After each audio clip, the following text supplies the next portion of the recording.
Welcome back to another 90-Day Fiancé recap. Let's talk about Happily Ever After Season 9, Episode 3. And I gotta say, this episode was a little boring. Okay, I'm not gonna lie, but let's talk about it, starting with Tigerlily and Adnan. So Adnan arrives to America, then they go to the house, he loves it, their toilet is $20,000. Good morning, expensive toilet. The 20,000. I will build a house in this toilet. First of all, why is that toilet $20,000? How could a toilet be that expensive? Is that for real? Like a poopy flesh, oscillating and pulsating. I think it's like a massage. Whatever you want, just ask a toilet. He will talk with you. I don't care how many features it has. It has no business being $20,000. $20,000? I'm sorry, but if you spend $20,000 on a toilet, You're an idiot. so then they go to the hotel where they're going to be living in until their house is ready to move into. And the hotel room is a hot damn mess. There are clothes everywhere, confetti everywhere, food wrappers everywhere, snacks everywhere, water bottles everywhere. I think a tornado happening in here in your room. Everything is everywhere. It is so messy. And she's like, it's hard to keep things tidy with the kids around, you know? But he'll learn. I'm definitely not a tidy person at all. What? I mean, listen, I get it to a point. Like, I'm a mom of 2 fur babies, and a lot of times their toys are everywhere, but I clean up when they're done playing. You know, there's a thing called clean up, ma'am. Also, aren't you at a hotel? Don't they have people who come in and clean for you? Anyway, after a very long, stressful, arduous flight, her child husband has to sit down and relax while his 8-month pregnant wife gives him a shoulder massage. I am a little worried about how Adnan is going to adapt because he's coming from a place where he was totally babied to death by his mom and his sisters. They did everything for him, but I don't plan on doing that here. So I am worried he has the same expectations for me.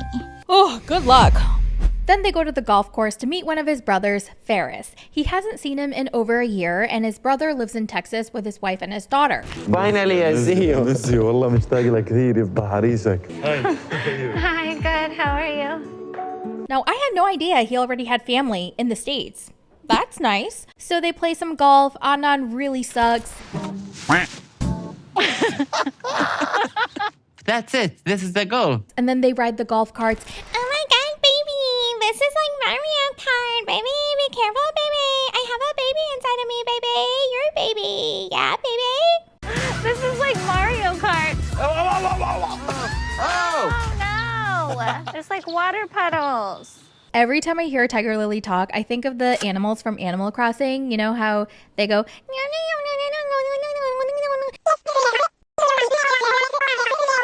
Doesn't Tigerlily sound like them?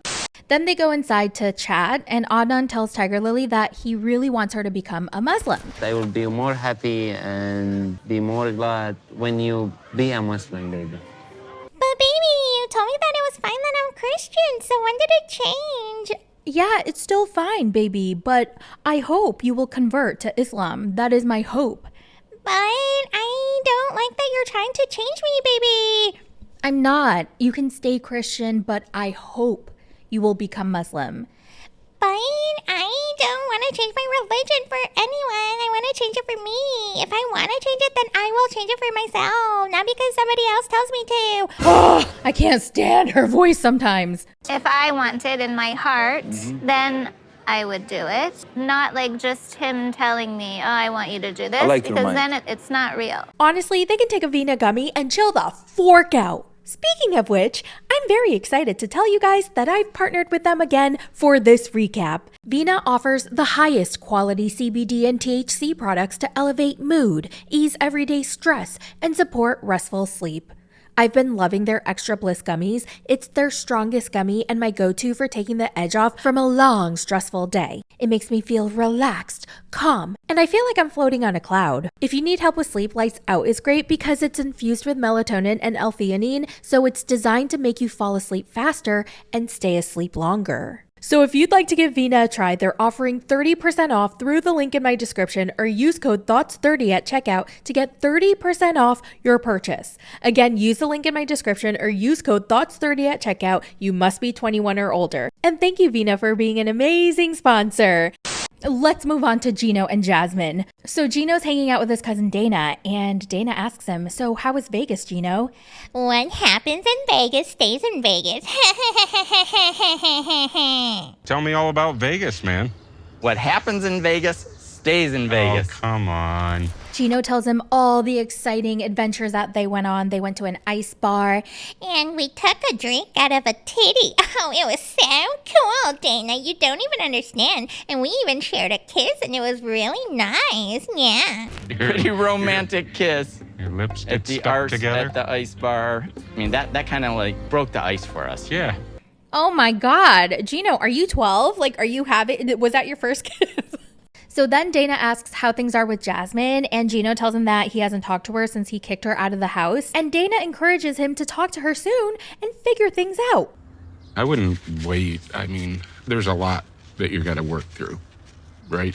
Apparently, all Michelle talks about is how much Jasmine misses Gino and how much she wants to work things out. And she honestly believes that they're going to get back together and live happily ever after again. And Gino's like, I don't think so. But Gino doesn't really trust or believe anything Jasmine says. Yeah, I don't know if she's telling the truth or not, because Jasmine's lied to me a lot. Right.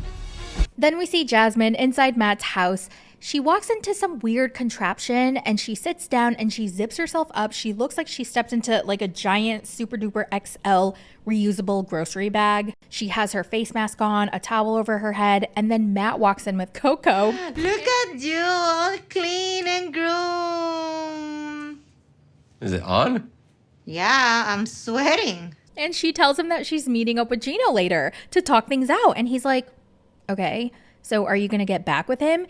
And she's like, yeah, I want to. And he's like, okay, so if you guys get back together, what's going to happen with this open marriage? Are we still a thing? I don't know, Matt.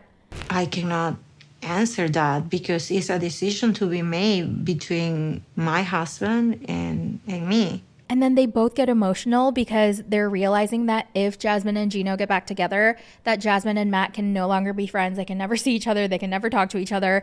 Their relationship is over. And then Matt tells the cameras that he has feelings for Jasmine, that he's developed feelings and he wants to be more than friends with her. So he's hoping that things don't work out with Gino. I want to keep her or whatever. Yeah, of course. I mean, I have feelings for Jasmine beyond friendship.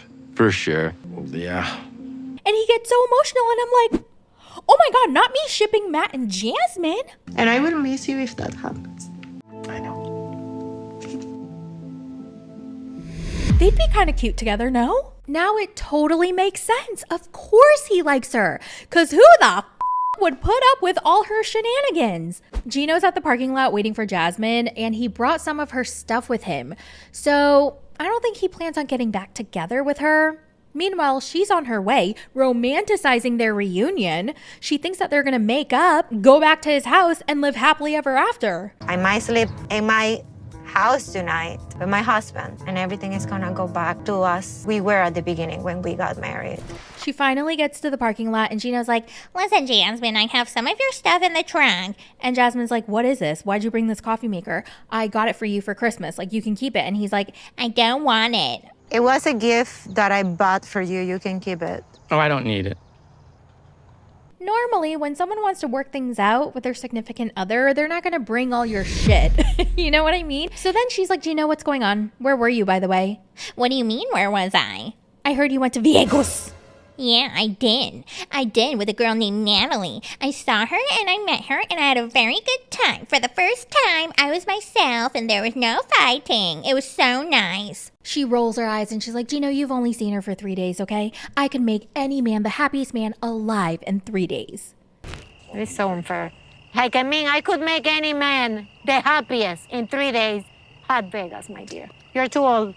Well, I don't know about that, but... And Gino's like, no, you can't, Jasmine. The day I met you for the first time in real life, we were already fighting. Jasmine doesn't even try to argue. I think she gave up. She starts to cry after realizing that Gino's not there to get back together. All my is still unpacked in boxes waiting for you to tell me that you miss me, that you want to fix things. It's more of a good riddance type of meeting. Then they argue about their open marriage rules. He accuses Jasmine of cheating on him for months before they agreed to the open marriage. He's like, I have phone records and I saw that you called Matt back in November, so you've been cheating on me for 5 months. And Jasmine's like, Gino, I met him in December, so how the hell would I know him in November? There is no freaking way on earth. I've been dating Matt since November because I met this guy at the end of December. And she's like, you cheated. And she's like, no, I didn't. Yes, you did. No, I didn't. Yes, you did. No, I didn't. I was not with him. I didn't even know him. Yeah, you did. I don't want to hear your explanations anymore. Well, he doesn't care anymore. He's done. He's like, I have the proof that you cheated, Jasmine. I have all the proof. Don't give me this crap about cheating or not cheating. I looked at the phone records. What does the record say? Phone records are showing you having this relationship with Matt. First of all, phone records are not proof, okay? Just because you talk on the phone with somebody doesn't mean that you're cheating. But anyway, that's besides the point. Who the fork cares? Because he officially ends it and he's like, I want a divorce. Dun, dun, dun. And Jasmine goes, okay, well, I'm not going to beg you. And he's like, okay, well, take all your shit. I want a divorce. I've seen all the evidence I need to see. I'm not gonna beg. And I'm done. You can take your stuff with you. So then she grabs all her stuff and he helps her and puts it on the ground. And he's like, I want to make sure that there's none of my hats in here. Like, I don't want you to have any of my hats. And he's like looking through her stuff, rummaging, making sure that there's no hat in there. And she's like, there's no hat, Gino. There is no hats in there, Gino. I just want to make sure there was nothing stuck in it. Then he gets in the car and he drives away. Yes, I hope this is the end of Jasmine and Gino. Yes, yes. Finally, it is over. It better freaking be over. Oh my God, I am so happy. We should all have a party. But Jasmine is pissed off. She thinks Natalie had something to do with this breakup, this divorce. She must have convinced Gino to divorce her. I mean, that's not a lie though. I'm not stupid. I know what's going on. Let's move on to Guillermo and Kara. So Guillermo talks to his mother-in-law about wanting to be a pilot, and you can tell the mother-in-law is not really happy, but she's putting her best face forward in front of the cameras, and she's like, how about the Air Force? They'll pay you to go to school. And he's like, oh, okay, yeah, that could be a really good option. And that way it's not so hard financially. That would be like next level. Yeah, exactly. I want to do it. Okay. So then he tells Kara, and he's like, isn't that a great idea? Like, we don't have to pay $60,000 for school tuition. We're going to get excellent benefits. Plus, I can be a pilot. And she's like, are you effing crazy? I need you in our son's life. And he's like, but think of the benefits and I get to live out my dream. And she's like, did you even do any research on this? And he's like, no, not yet. No foresight, no thought, just talking out in the universe. It just makes me feel frustrated. And she's like, okay, but our son is important. I am focusing on providing a stable home for him. I'm not going to be moving around everywhere you go on all these military bases. And by the way, she has experience because her dad was in the army. So they were always moving around and she hated that. So then Kara starts to cry thinking about Guillermo being away in the military and leaving Nico. I just don't want you to be away from Nico. I don't want to be away from Nico. Basically fatherless. Suddenly, this wasn't what they planned for or what they talked about. She wasn't planning ever to have a husband in the military and moving around from base to base. She's not doing it. You have to be away from your family because my ass is not moving there, and neither is Nico. And on top of that, who knows if he's going to fulfill his plans because he has a pattern of starting something and not finishing it. Now, Guillermo's upset because all Kara thinks about is herself, not what he wants. What about his dreams and what he wants to do with his life? Wait, but are you just thinking about yourself? About you don't want to move to a different place? And she's like, no, I am not leaving because I have my bachata, my producers, my music stuff. And he's like, what about me? What about my dreams? And she's like, I still work here. I make money, okay? I am providing for our family. And he's like, yeah, but if I become a pilot, I'm going to provide more money. I don't take away. Which income? I'm going to be making more income. When? Whenever I'm working in the Air Force. You don't know that. Oh, so, they go back and forth. They are not going to come to an agreement. Honestly, Guillermo better become a pilot after this. If he ends up not doing it or not following through, then I guess Kara was right. I took a look at his Instagram and I didn't see any planes on his grid. Like, all of his recent pictures were of him and his son in nature, in water. So I don't know, maybe he switched over to kayaking. Last but not least, we have Darcey and Georgie. So Darcey goes shopping with her friend for some conservative clothes. Her friend has a Bulgarian husband, so she has experience with this, remember? This over it. So I'm covering the arms. What if we're at like a fancy restaurant? This is for Beverly Hills, not Bulgaria, no. Anyway, Darcey ends up choosing this Chanel-esque dress suit. And honestly, I thought it was fine. I thought it was very conservative, but her friend thinks it's too form-fitting and it's too tight. It's a little bit tight, though. Where?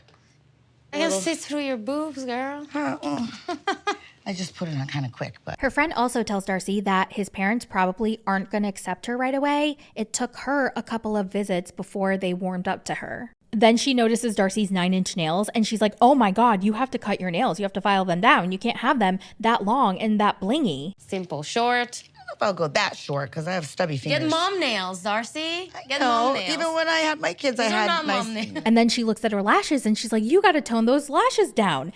And she's like, oh my God, is there anything I can keep? And her friend goes, you can keep your boobs. No one can take those away. Okay, I guess you're right. Your boobs are there. You cannot remove them. That's true. So then she goes to the salon to get very subtle lashes so she can look more conservative. Georgie better appreciate how much I'm changing myself for him. You know, I'm changing a piece of myself. When her new subtle lashes are done, they look exactly the same to me. I did not notice a difference. Looks so freaking young. Perfect length, perfect style. I like the shape of the lashes. You're like a little bit toned down, but still you.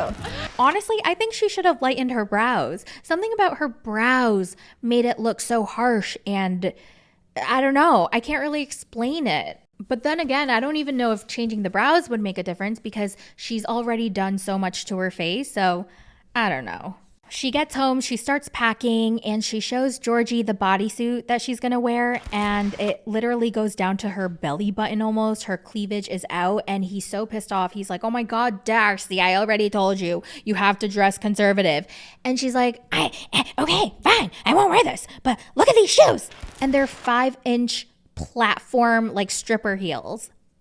And then she has this big white fluffy coat on. I don't know what she doesn't understand about subtle and conservative. Like what is the big deal? Why can't she just do it? She keeps saying, oh, he's making me change myself. Like, I don't feel comfortable changing my identity. No, girl, it is not your identity. You don't have to change yourself. You're just changing your outfit for like a week or two. Oh my God.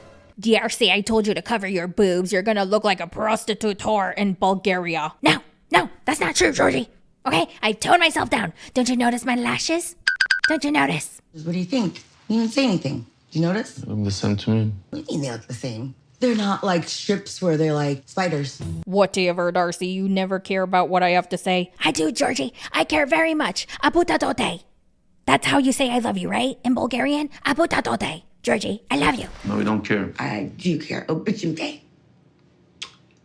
Obichumte. See, I say it good like a Bulgarian, right? Obichumte. And off they go to Bulgaria. I cannot wait until she meets the parents. I cannot wait. Here we go, Bulgaria. Here we come. Soon. And that's it for this recap. Yeah, it was a very boring episode. Let me know all your thoughts in the comments, and I will talk to you in the next one. Bye. It's a recap. It's a